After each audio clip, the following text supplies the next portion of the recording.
അസൂയയ്ക്കും കുശുമ്പിനും ഒരു മരുന്ന് കണ്ടുപിടിച്ചു എന്ന് പറഞ്ഞാ എങ്ങനെയിരിക്കും? നമുക്ക് ആ ഒരു അവസ്ഥേനെ തന്നെ വേറെ തരത്തിൽ കണ്ടു നോക്കാം.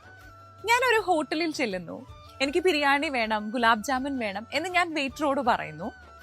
ആ വ്യക്തി ആ പറഞ്ഞ സാധനം അടുക്കളയിൽ നിന്ന് എടുത്തുകൊണ്ട് വരുന്നു. ഞാൻ പറഞ്ഞതാണ് എനിക്ക് കിട്ടിയത്, അത് ശ്രദ്ധിക്കണേ.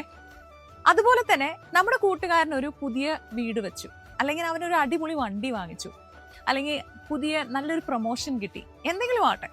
നമ്മള് എടാ കൊള്ളാലോടാ, നിന്റെ വീട് അടിപൊളിയാണല്ലോ, അല്ലെങ്കിൽ നിന്റെ കാർ എന്ത് രസമാണ്, അല്ലെങ്കിൽ എടാ നിന്റെ പുതിയ ജോലി എങ്ങനെയുണ്ട്, ഇന്ന് നല്ലതാണല്ലോടാ എന്ന് നമ്മൾ പറയുമ്പോ ശരിക്കും എന്താ സംഭവിക്കണമെന്നറിയോ?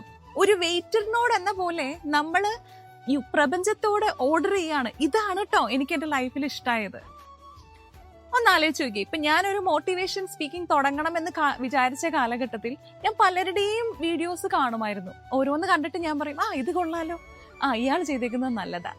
അങ്ങനെ ഞാൻ പറയുമ്പോൾ അതാണ് എന്റെ ഇഷ്ടം എന്നാണ് ഞാൻ പ്രപഞ്ചത്തോട് പറയുന്നത്. അതേസമയം ഞാൻ മിണ്ടാതെ ഇരിക്കുവാണ്, അതൊന്നും എനിക്കൊന്നും പറയാനില്ല. അങ്ങനെയുള്ള ഒരു ആറ്റിറ്റ്യൂഡ് വരുമ്പോൾ നമ്മുടെ ഇഷ്ടം എന്താണെന്നോ അല്ലെങ്കിൽ അവിടെ നമ്മൾ തന്നെ നമ്മൾക്ക് ബ്ലോക്ക് ആവുകയാണ്.